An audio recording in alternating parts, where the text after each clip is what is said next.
साक्षात् परब्रह्म तस्मै श्री गुरवे नमः।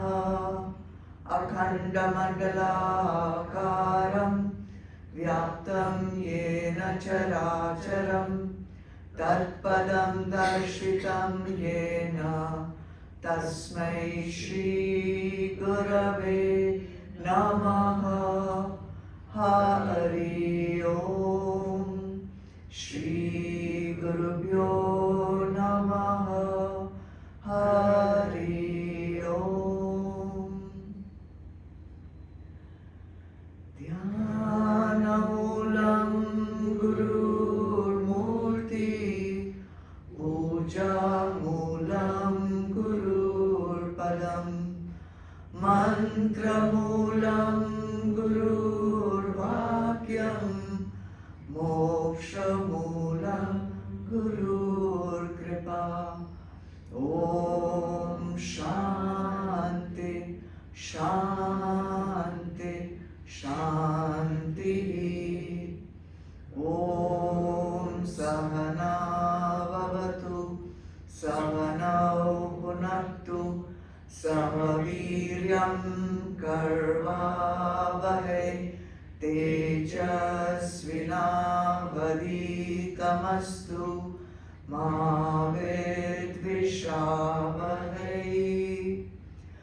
ॐ शान्ति शान्ति शान्तिः।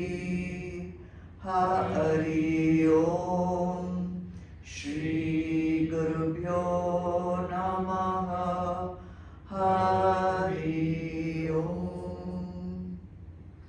Chitarpana, Jai Gurudev. Welcome everyone here as well as on Zoom. As usual, we'll start with chanting chapter 10, but we will chant from Shloka 19 to 27 only. Vasudeva Sukam Devam Kamsachanuramardanam Devaki Paramanandam Krishnam Vande Jagadguru. Om Shri Paramatmane Namaha. Atha Dashamodhyayah. Shri Bhagwan uvacha Hantate kathayishyami Devyayatma vibhutayah Pradhanyata kuru shrestha Nastyanto visarasya me Aham atma gudakesha सर्वभूताशयस्थितः अहम् आदिश्च मध्यं च भूतानामन्त एव च आदित्यानामहं विष्णु ज्योतिषां रविरंशुमान् मरीचिर्मरुतामस्मि नक्षत्राणामहं शशि वेदानां सामवेदोऽस्मि देवानामस्मि वासवः इन्द्रियाणां मनश्चास्मि भूतानामस्मि चेतना रुद्राणां शङ्करश्चास्मि वित्तेषो यक्षरक्षसां वसूनां पावकश्चास्मि मेरुशिखरिणामहम् पुरोदसां च मुख्यं मां विधि पार्थ बृहस्पतिं सेनानीनामहं स्कन्दः सरसाम् अस्मि सागरः महर्षीणां भृगुरहं गिरामस्म्येकमक्षरम् यज्ञानां जपयज्ञोऽस्मि Sthavaranam Himalayah Ashwatha Sarva Vrikshanam Devarshinam Shanaradaha Gandharvanam Chitraratha Siddhanam Kapilo Munihi Uchchaishrava Samashvanam Vidhi Mamamritodbhavam Airavatam Gajendranam Naranam Cha Naradivam. Om Tat Sat. Shri Krishna Arpanam Astu. 25 shlokas have been completed of the 10th Adhyay, which is the yoga of Vibhuti. So what is Vibhuti? Anything that has outstanding strength, outstanding beauty, unparalleled power, something that stands out from everything else in its category. Then Bhagwan says that extraordinary quality that there may be, that is a manifestation of his divine glory. Shows that spark, which is something more than what normally you would see, maybe in the mountain, maybe in a river, maybe in a horse, maybe in an elephant, maybe in a person, then that shows us that there is some divinity coming through over there. So, how do we use this Adhyay? Because every Adhyay is a yoga, is a technique to connect with Bhagwan. So very clearly here the technique is what? It is understood by Arjun's question, which comes before the shlokas which we just chanted. What was Arjun's question to Bhagwan here? Who remembers? What was Arjun's question? What are all your vibhutis? Tell me about your vibhutis, because there is no, you can hear more and more and yet not get satisfied. that is because I will never tire of hearing about your glories. But basically he asked one question, because of which Bhagwan is giving all these vibhutis. What was that question? Tell me again in detail. What? How to see you. When I am sitting in meditation, you are telling me my mind should be fixed on you. So when I am sitting in meditation, what should I fix my mind on? Where should my mind be? In what form should I see you? And when I am not in meditation, I am navigating the world, I am interacting with people, I am roaming around in the world, then how will I see you? Where will I see you? What are your powers? What are your glories? How can I connect with you easily?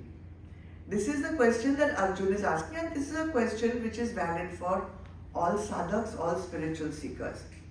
So now Bhagwan is giving his answer, and what we started reading today is Bhagwan's answer to these questions of Arjun. So up till now, see, when we started off, Bhagwan gave some almost 20 qualities, traits of human beings.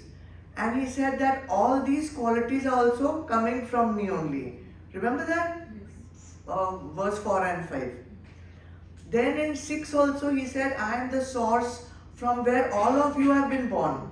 All the progenitors, all the people who were the first people who procreated and created humanity, that also has come from me only. And slowly he is giving all the different glories and vibhutis. So up till now there are 20 vibhutis. Now in today's shloka 26, which we will do, 4 more vibhutis are there. How we will take today's shlokas is we will see what is so special in these particular vibhutis which Bhagwan has chosen, for which Bhagwan has chosen this person only, why this Ashwatha tree only, Why Narad only? Why this? Why that? So we'll get to know why they are vibhutis. But that doesn't help us in any way. If they are vibhutis, what shall we do with that? Maybe we'll recognize. Now where will we go to recognize Narad? Where will we go to recognize Kapila Muni? So, the second part is from the qualities that made them vibhutis, how can we bring those qualities in us? So that's the two-pronged approach we will take in today's shlokas. Why they are special and how can we get those qualities in us? Okay? So that's what we will do today. So we'll start with Shlok 26. I'd like to read it once again, everybody together.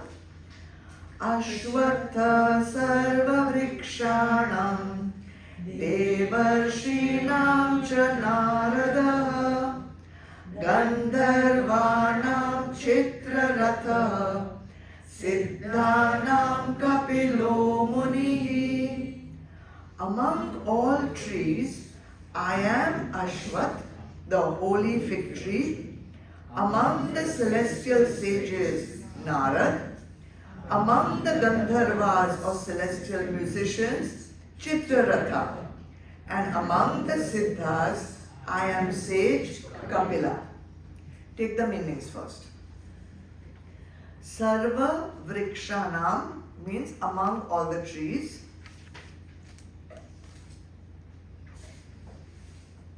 Ashwatha, I am the holy fig tree.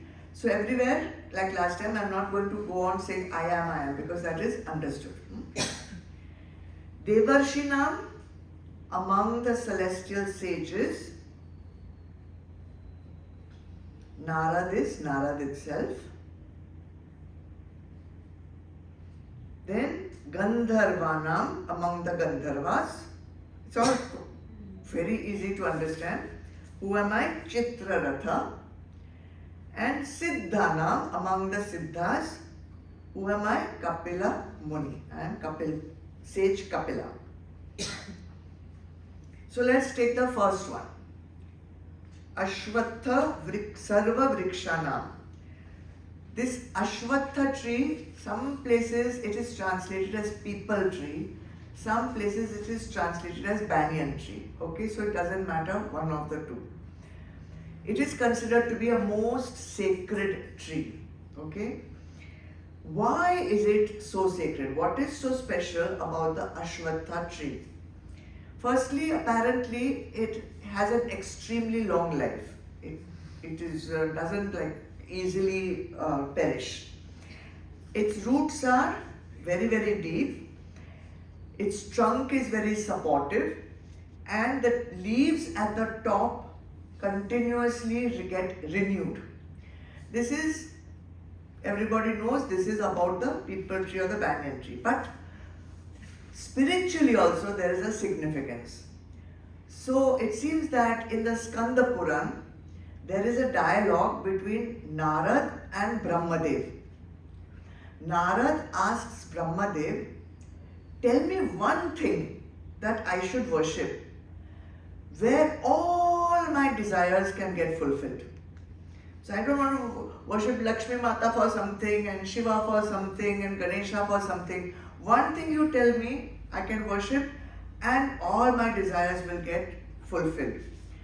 So this dialogue is called Ashwatha Vriksha Stotram. Okay. Now, what does Brahmadev say? You want only to worship one thing? Okay. Worship the holy Ashwatha tree. Worship the holy Ashwatha tree. Why? Because in the Ashwatha tree, the three Murti are incorporated. Brahma, Vishnu and Mahesh. How? So, there is one shloka also. It's very nice. I'll read the shloka to you. It says, Mulato Brahma Rupaya Madhyato Vishnu Rupine Agrata Shiva Rupaya Vriksha Rajaya Te Namaha. So when people worship this tree, they do the parikrama of the tree, chanting this shloka. And there is lots of different instructions are there also in the Padma Puran. Mostly in the Padma Puran they give the instructions how you have to circumambulate it and how you have to do prostrate towards it and how you cannot touch it on certain days and all those things are there. It means, I'll tell you the meaning. So, Mulato Brahma Rupaya. In the Mula, in the roots, Brahmadev resides. In the roots, Brahmadev resides. Why? Because for a tree, the roots are the origin. It starts from the roots and it is the support system underground. So the origin of the tree is the roots and the origin of the world is Brahmadev. Without him creating the seed of humanity, the world, people would not exist. So in that root of the people tree is Brahmadev. Then Madhyato Vishnu Rupine. Madhya, in the middle, means in the trunk. The trunk of a tree, especially the people tree, is very, very strong. And it is supporting the whole tree from the roots to the top. So who does the job of supporting everybody? Vishnu Bhagwan. So in the trunk there is Vishnu Bhagwan. And then the leaves on top. Who is there? Agrata Shiva Rupaya. In the foliage, in the top of the tree, in the leafage, in the foliage, Shivji resides. Why Shivji? Because the roots remain the same always. The trunk remains the same always. But the maximum dynamic part of the tree is the top part. The leaves, new ones grow, old ones go down. Fruits grow, flowers grow, everything dynamic transformation happens in the top of the tree. And Bhagwan Shiva is the god of transformation. He destroys the old to make place for the new. So Shiva is in the foliage on the top of the tree. Vriksha Rajaya Te Nama. I bow down to this Vriksha. So that is why Bhagwan says, since all the Bhagwans are in this very tree, that is the Vibhuti of the Ashwatha. Clear?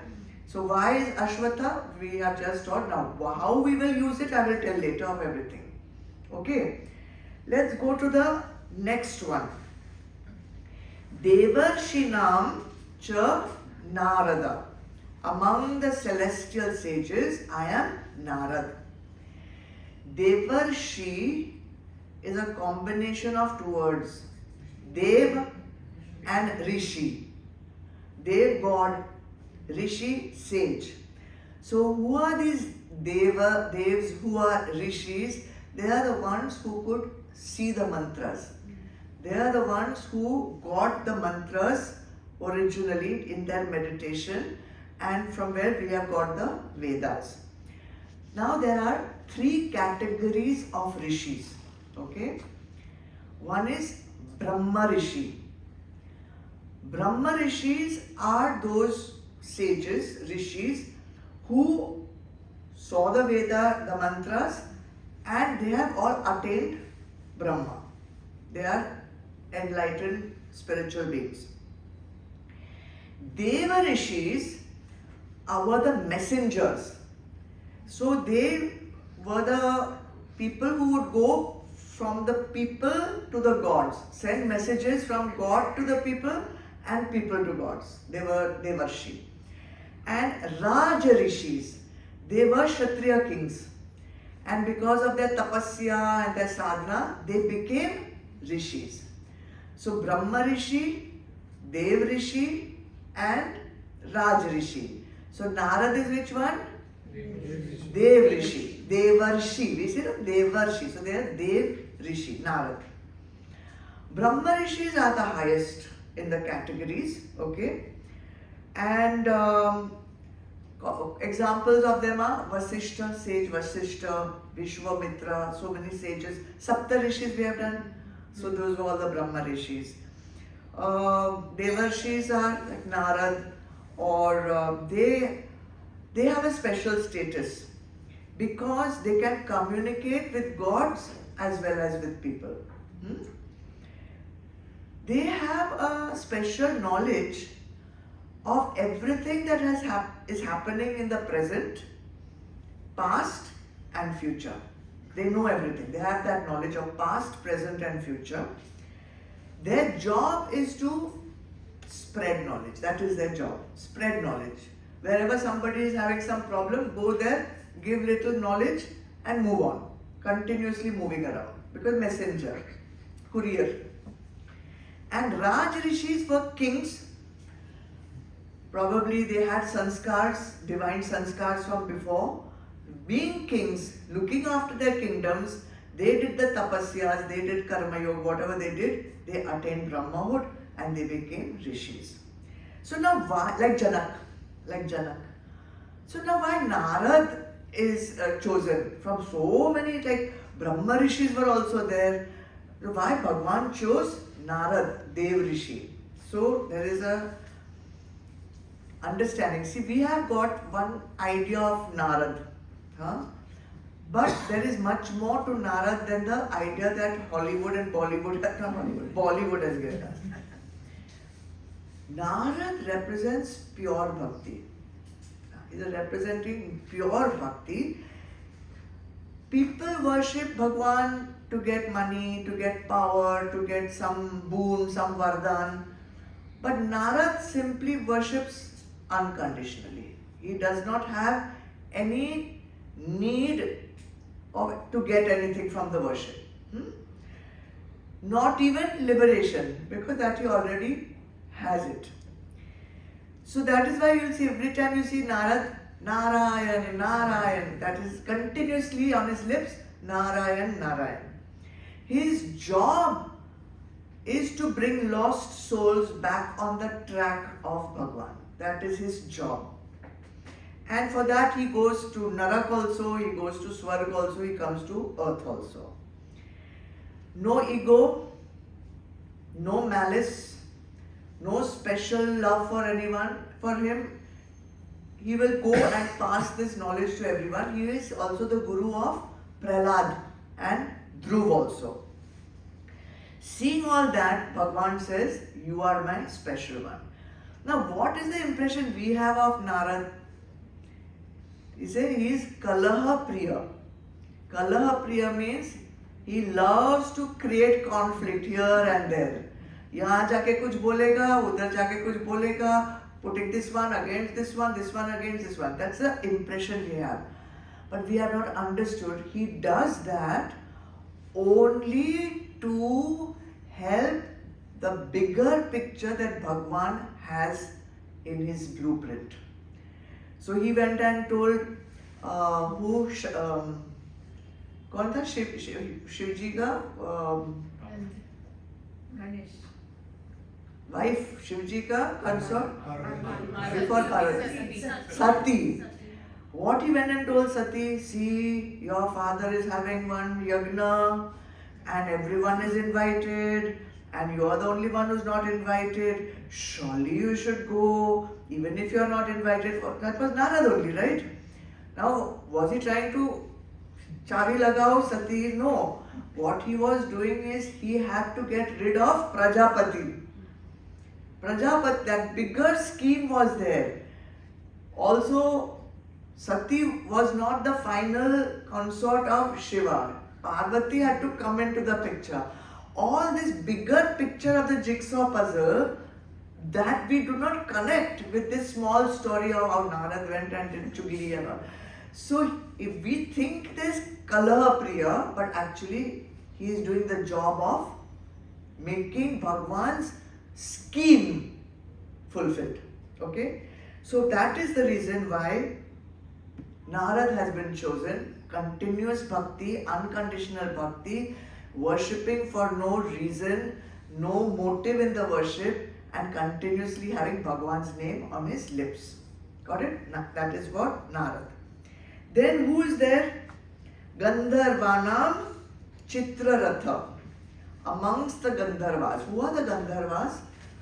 They are the celestial musicians. So even in Swarga, somebody has to sing for the gods. Not only sing, they play musical instruments also. and there are apsaras who dance also. So amongst all those Gandharvas, Bhagwan has chosen someone called Chitraratha. Chitraratha was the singer. He did not play the instrument, he used to sing. And they are the Abhushans of the celestial court, of Indra's court. They are the ones who create the beauty. They will sing, they will dance, they will say poetry, things like that. Why Chitraratha is famous from all these, so many Gandharvas were there. So there is one thing is that the Gandharvas, being musicians and in the arts and poetry and music and dance, they had a little bit of an indulgent life.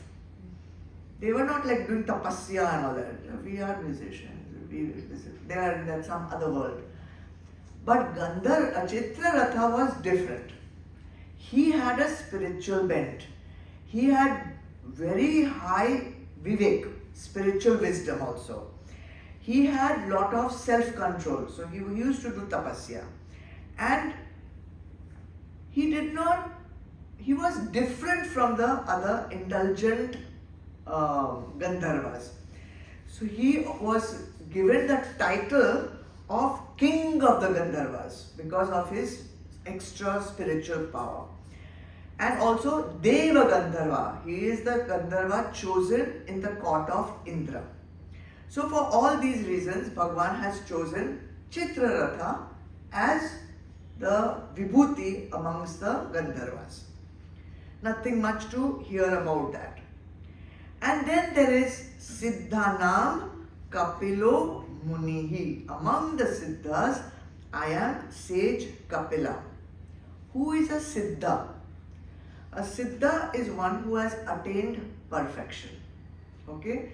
In Jainism also they have got Siddhas, those who have attained perfection. These are the people from birth only, they are born only in an elevated spiritual status. So without much effort, they could follow dharma, they had vairagya, they had vivek, they had vairagya, and they would live that lifestyle, and therefore they all attained the highest realization. Siddhas also have another meaning. So those people who have mastered some siddhis. So there are some 8 siddhis which are some supernatural powers of making yourself big, making yourself small, making yourself whatever, tall, short, some. So what kind of siddha was Kapila Muni? I don't think that Bhagwan chose Kapila Muni because he had 8 siddhis. It is more that he was born with that sanskars or with that tapasya and spiritual growth from a previous lifetime, so that in this lifetime, immediately with hardly any effort, he could get himself realized. He is also one of the avatars of Bhagwan Vishnu. So there, beyond the Dasha avatar, there are other avatars also. So Kapila Muni is also one of those avatars. And we have his picture up there in the conference room, because he is also the deity of the Akhada, Mahanirvani Akhada, Kapila Muni. Alright, what is the speciality, you can say, or what is the vibhuti of Kapila Muni? Why did he take avatar? To take avatar, there has to be some mission. There has to be some reason, some special purpose for them. So Kapila Muni gave us the Sankhya Darshan. You know that there are 6 darshans. One of them is Sankhya Darshan. And Adhyay 2 of Bhagavad Gita gives us the Sankhya Darshan in great detail. What is that Sankhya Darshan? Of Purusha and Prakriti. Purusha and Prakriti. So he gave us this Sankhya Darshan, and for that Bhagwan has chosen him as the Vibhuti. But in addition to this Sankhya Darshan, Kapila Muni also advocated one very special form of bhakti. And it's very interesting. in Bhagavad Puran, this special, what he advises how you should have bhakti. What is Bhagwan's, Kapila Muni's advice? He says, firstly, your bhakti should be unconditional, pure devotion. But most people who profess or give bhakti as the path will say only bhakti. There is never a bhakti and anything else mixed with it. But Kapila Muni said it is not enough to have just bhakti. Along with bhakti, you have to have jnana. Along with bhakti, pure unconditional bhakti, there should be spiritual knowledge. And that is also not enough, because you can have bhakti also, you can have knowledge also, but without vairagya, it is of no use. So these three things have to come together: bhakti, jnana and detachment. So this is, he said, this is the fastest route to liberation. So how will this happen? That also he gave one methodology. He said it is all in the how you are using your mind. What Kapila Muni said, see, this mind is the key factor in our human experience.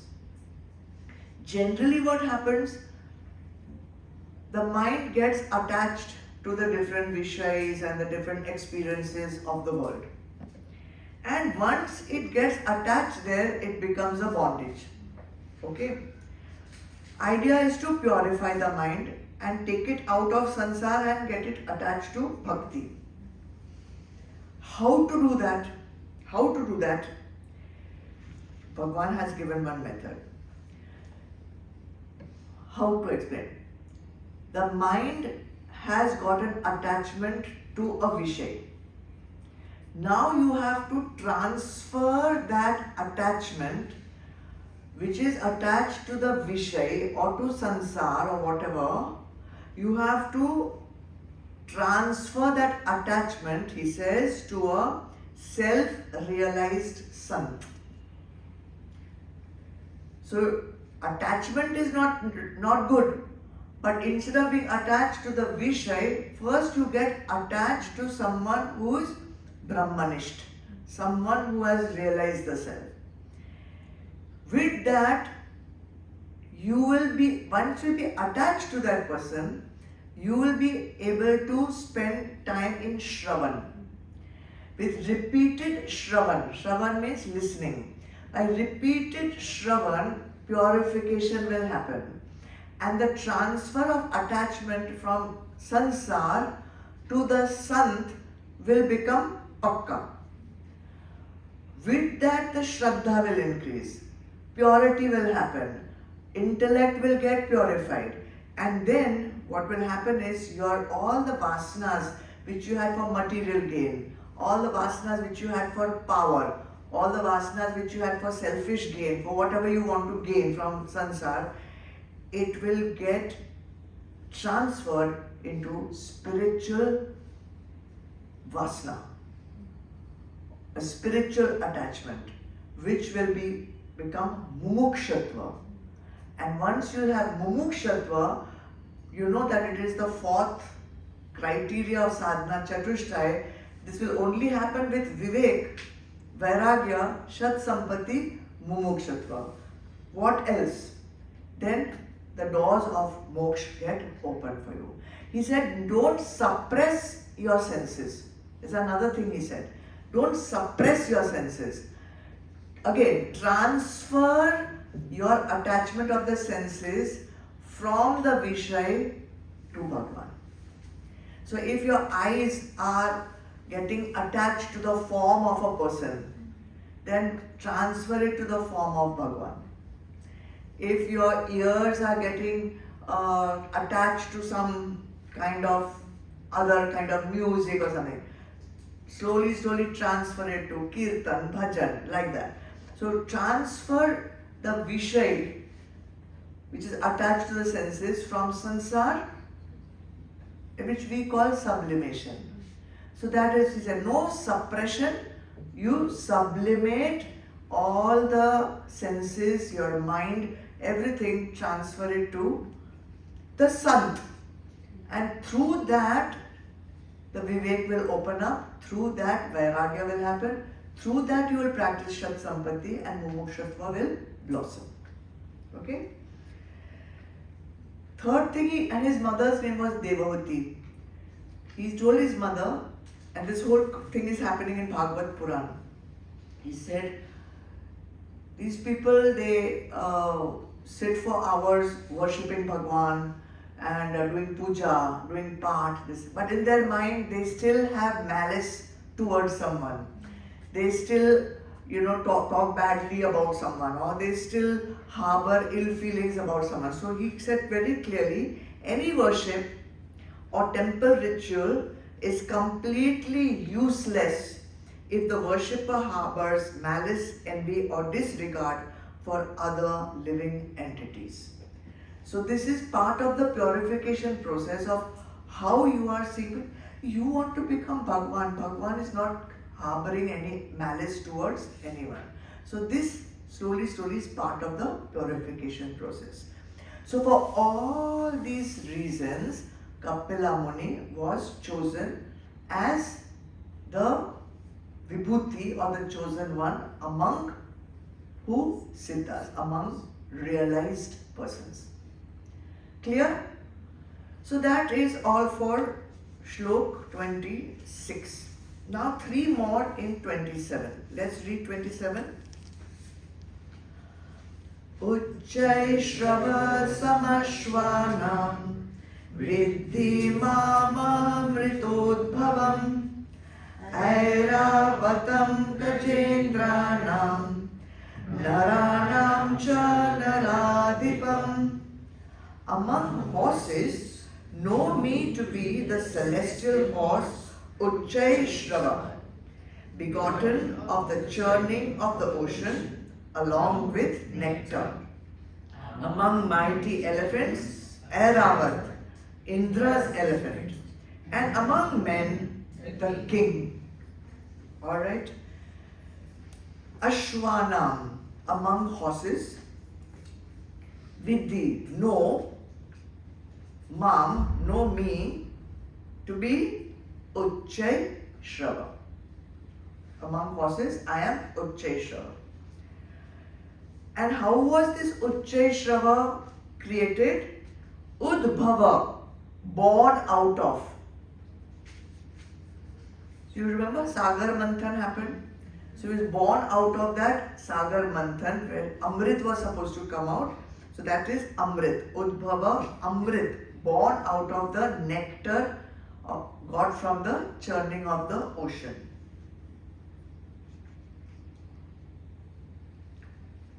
Then among elephants, Gajendranam, among all the elephants, who am I? Airavatam, I am Airavat. And Cha, Naradipam, among men, who am I? I am the king. So 3 vibhutis are here. So also very interesting to see why these special people have been chosen by Bhagwan. Very interesting. Alright, let's take the horses. Among the horses, I am Adhyay Shrava. When the Sagar Manthan was happening, before the Amrit came out, first came out what? Halahal, poison. After that poison was swallowed and kept in his throat by Bhagwan Shiva, then one by one so many treasures came out, and one of those treasures was this horse. So it is coming from Amrit. Amrit was being churned. The source of this horse also was Amrit. So that is why one of the first reasons why this horse is special amongst all horses. Because all horses never came out from this Amrit. This horse came out from the Amrit.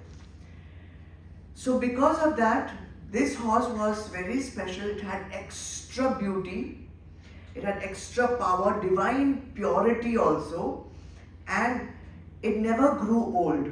It had immortality, it had eternal youth.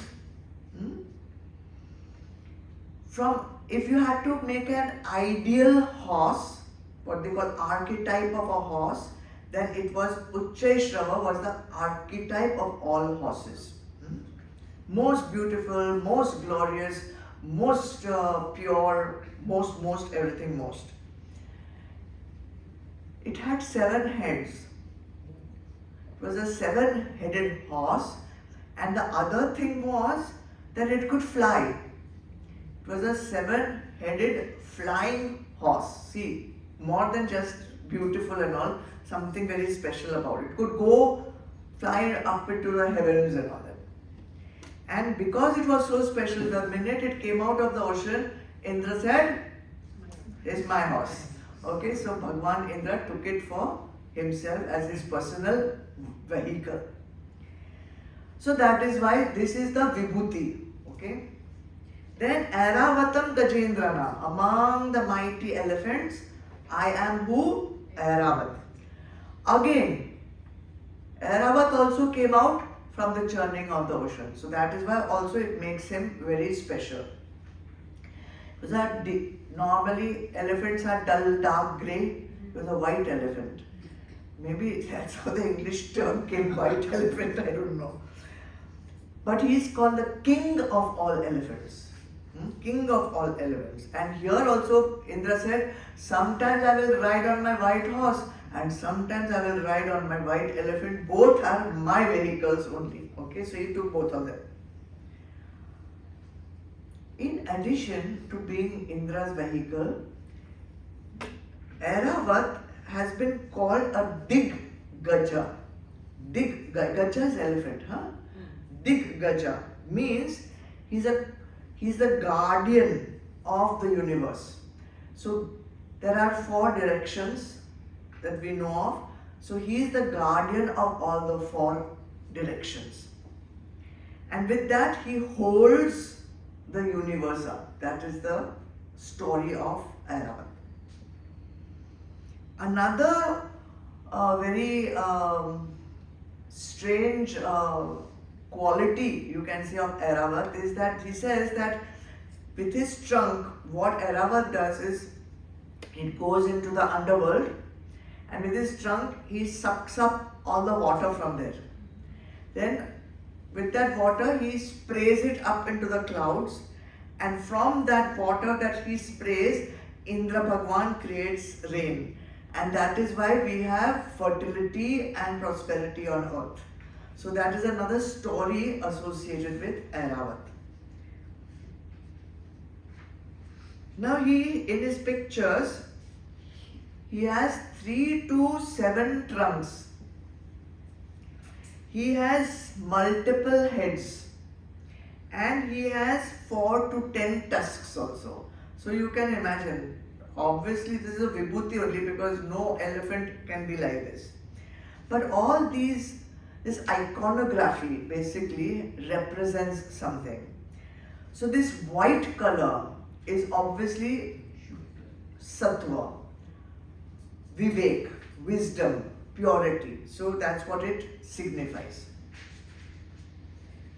Now 4 tusks, some Shastras say 4 tusks, some Shastras say 7 tusks. So 4 tusks which he has, they have got 4 qualities that a sadhak requires. So what is the symbolism of the 4 tusks?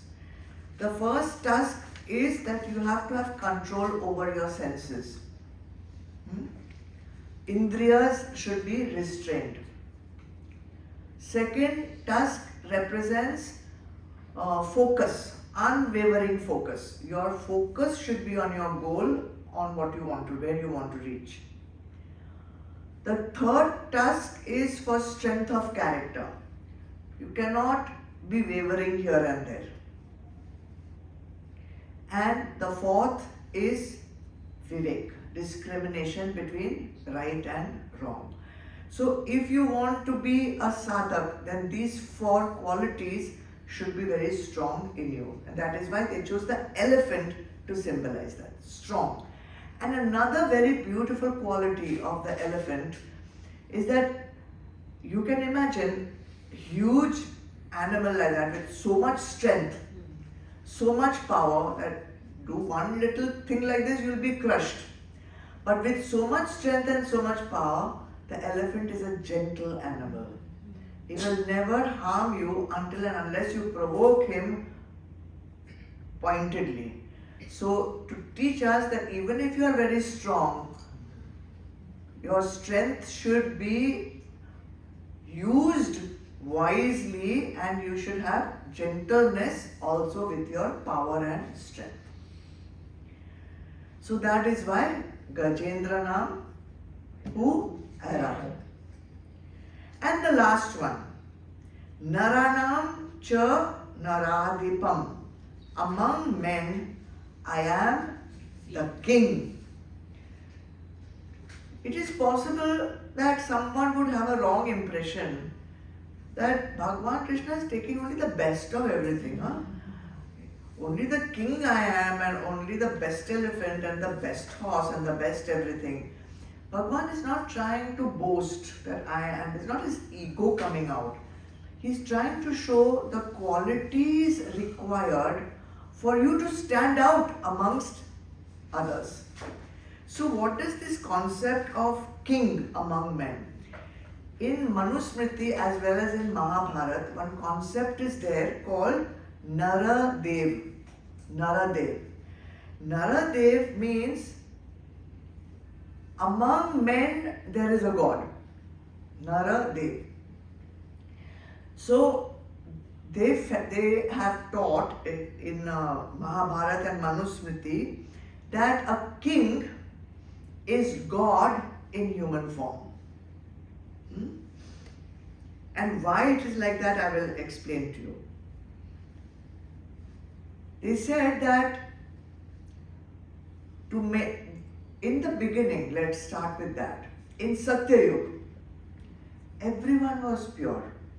Everyone was sattvic.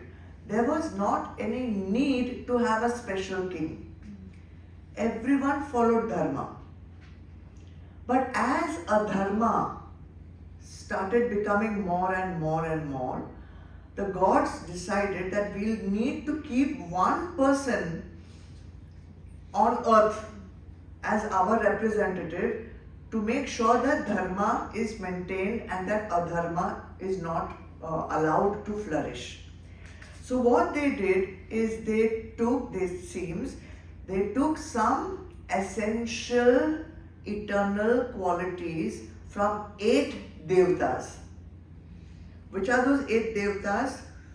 Indra, Vayu, Yama, Surya, Agni, Varun, Chandra and Kuber. So they took out these, they are the guardian deities. They took out essential eternal particles from these 8 devatas and they created one Naradev. They created one human being with the qualities of a god to keep dharma established on earth. So the concept of Naradev is that it is representative of God on earth. And therefore they said in the Mahabharata also that you should never disrespect a king. Even if the king is a small child, he should be treated with utmost respect because he is a deity standing in the form of a human being.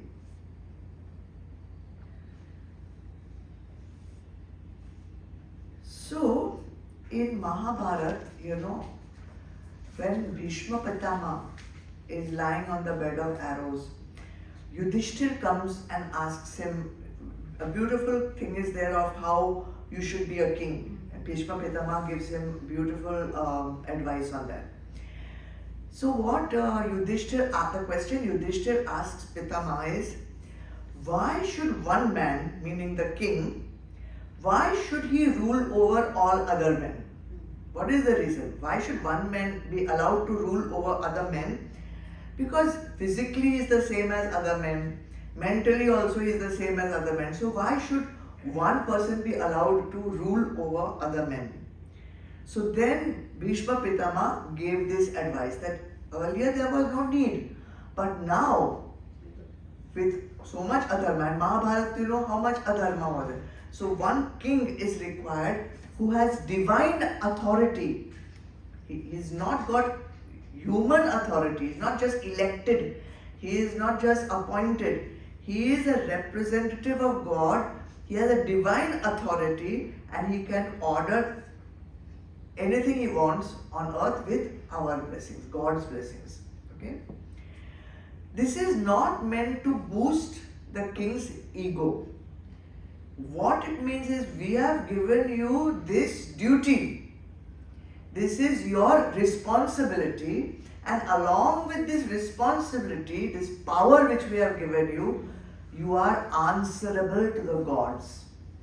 You are answerable to the gods. If you misuse this power, if you misuse this authority, if you do not follow your responsibility, then you will have to answer to the gods. Forget answering to the people, you will be answerable to God.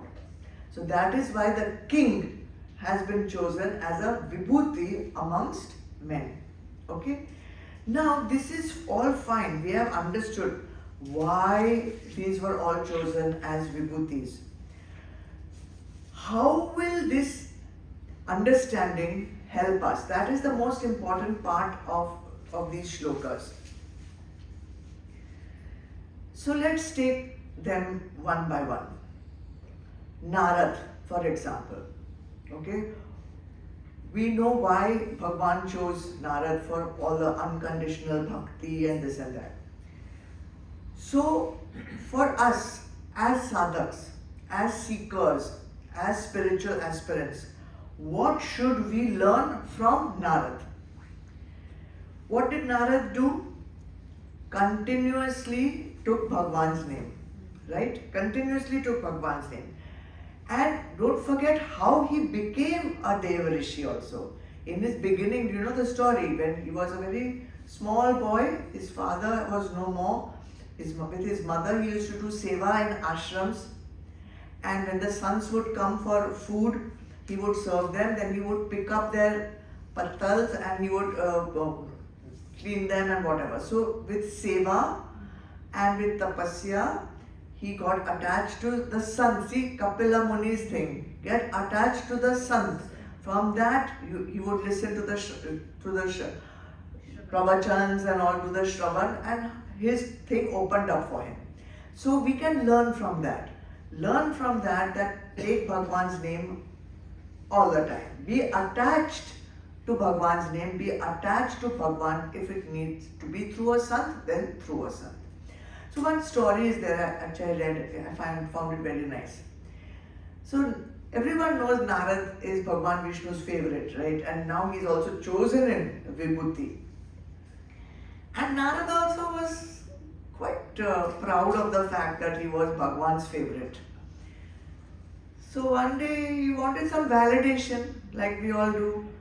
So he went to Bhagwan Vishnu and he said, Bhagwan, who's your favorite bhakt?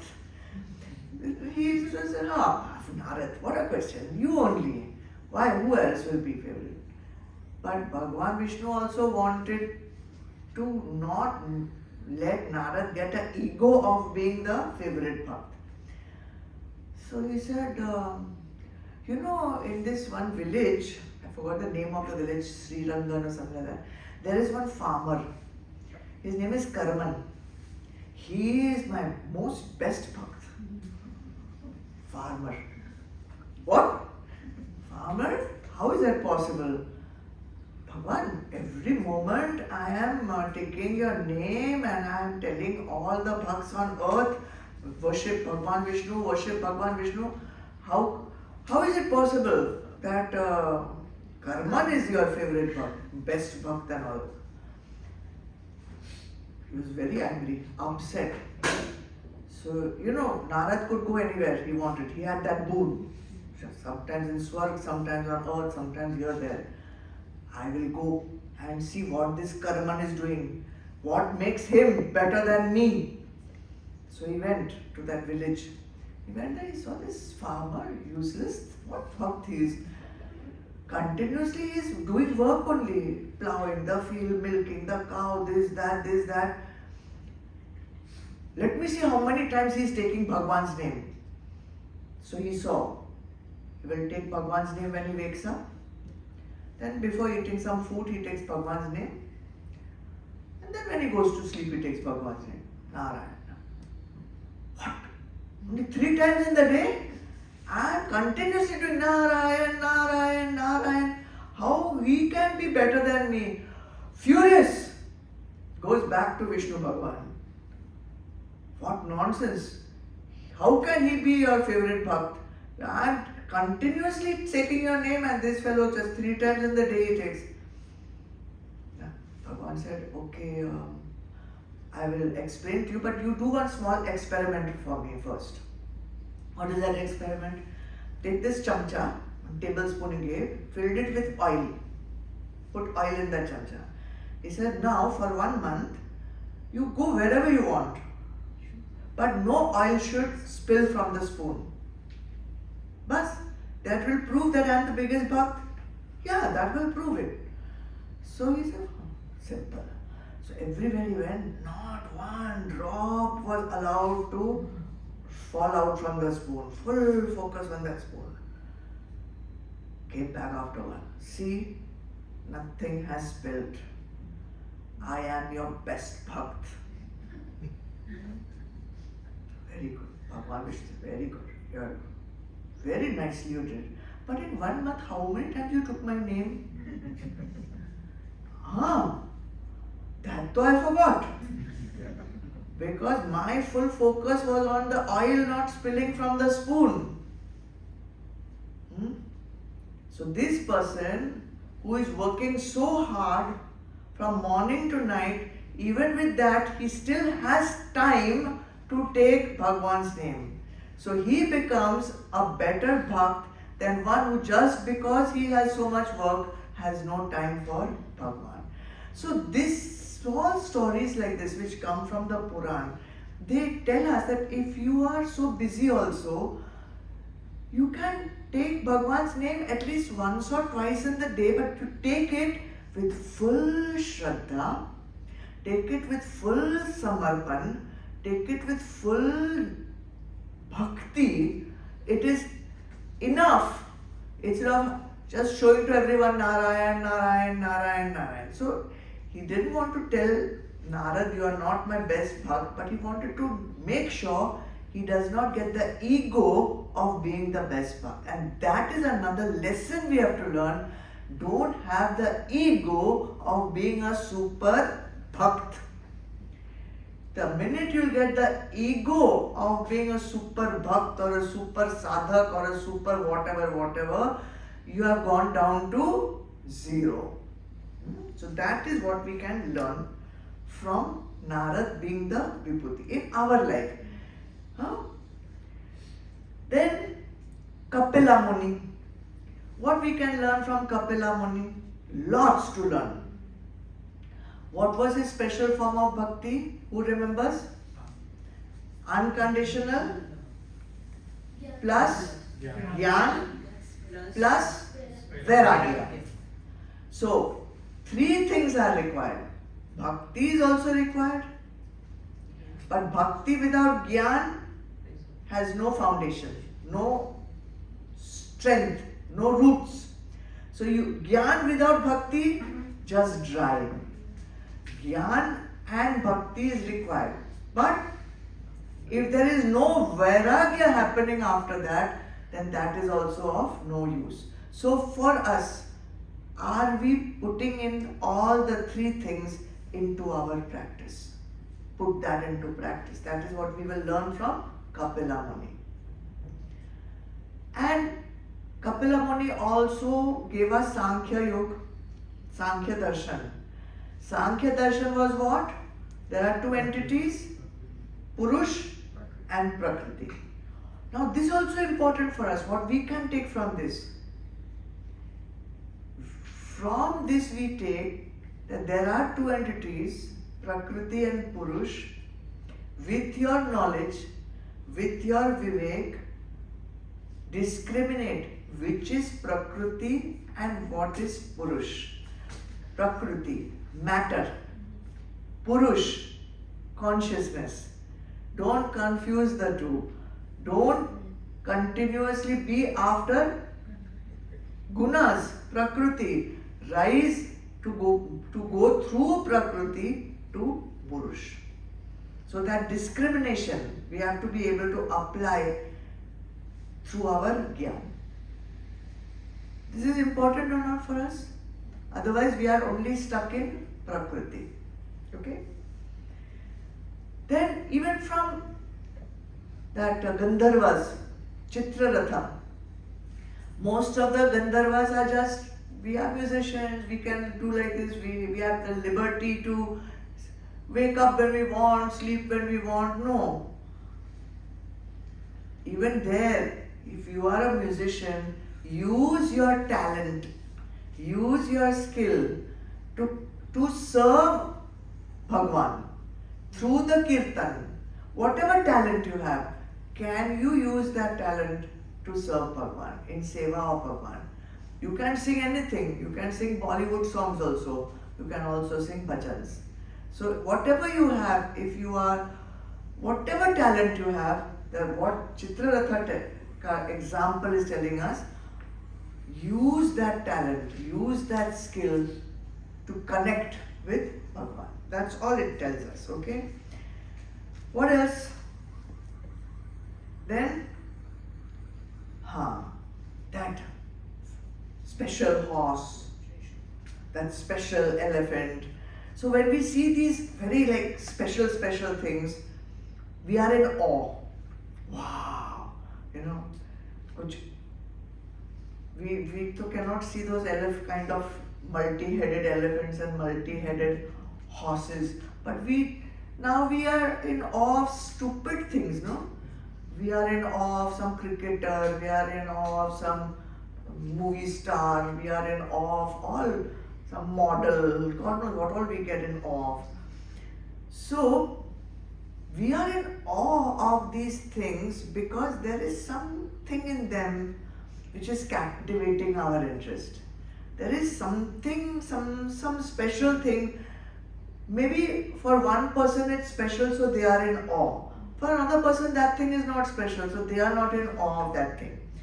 What we are saying is, whatever that awe is, whatever that quality is which is keeping you in awe, now that is only the form.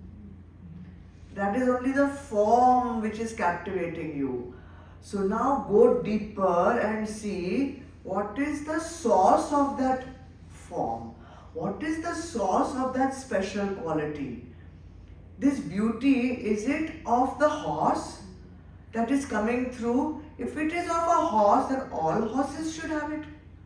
So this beauty, is it belonging to the horse or it's belonging to a divine essence which is radiating out of that horse?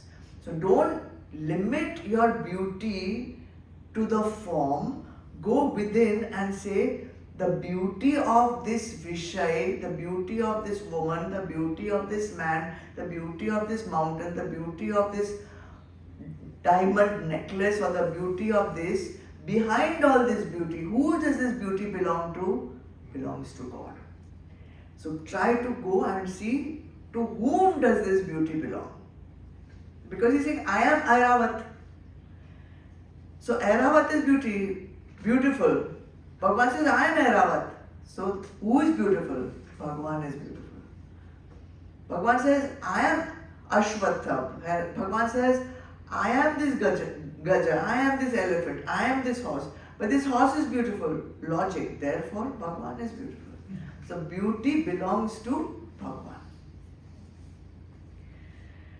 So basically, whether you are on the path of bhakti or you are on the path of Gyan, and not necessary that they have to be separate paths, but as a Gyani, how will you use this chapter of Vibhutis?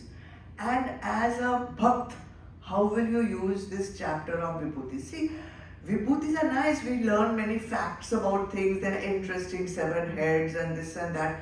That is not the important part of this Adhyay. It's just information. Okay. So learn to go and see what is that quality that is making this thing a vibhuti, and then apply that quality to our practice. Apply that to our practice. So everywhere differentiate, try to get that essence, that divine essence, because of which Bhagwan said this is a vibhuti. So if you are basically inclined towards bhakti, then what you will do, the bhakt will look at the Ashwatha tree, the bhakt will look at Kapila Muni, the bhakt will look at any vibhuti and he will say, I surrender. I surrender to the divine within this. And what will the Jnani, he will see all these vibhutis. What will the Jnani say? Here is where I go beyond the Naam and beyond the Roop, and I go within and I find the divine essence, and I use my Vivek to differentiate between what is a facade and what is the essence. And everything which is the essence inside, being divine, is the same in all. So whichever way you want to look at it, from the bhakti way or from the Gyan way, these vibhutis will help us, take us little bit further in our sadhana. So that is basically what it is. I mean, why we are studying these vibhutis, one should know, and how to use the study of these vibhutis is this is the way to use it. Okay? So today I am not going to go beyond this, just 2 shlokas, because even just what we did, 7 vibhutis, but how much you can take home from this. Now, no point in just filling your books and filling your mind with this information and that information. From this, at least one vibhuti you take and make it your practice. Can you do that? Is possible? Something. Now from all these 7 vibhutis, there will be one vibhuti which you are in awe of. So take that one and let me see, can I get this quality into my practice, into my behavior, into my acharan, into my way of life. Any questions? If there are, we will take it after the prayer.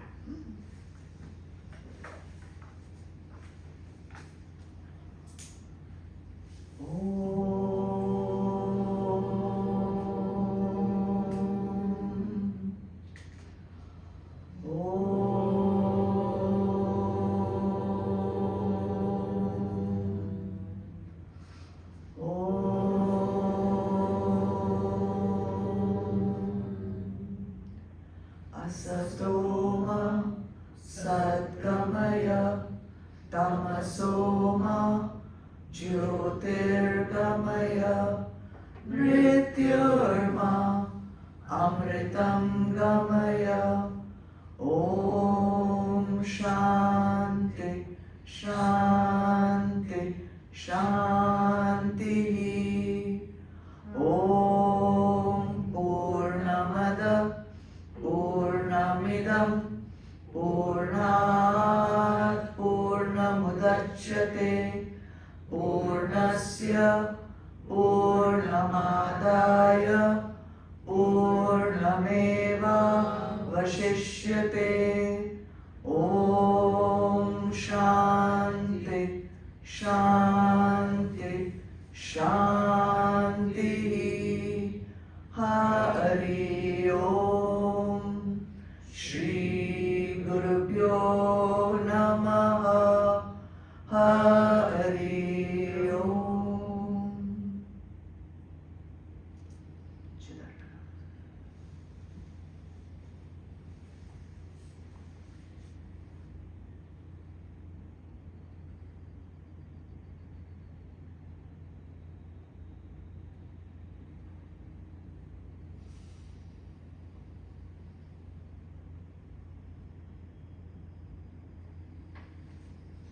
Jai Gurudev.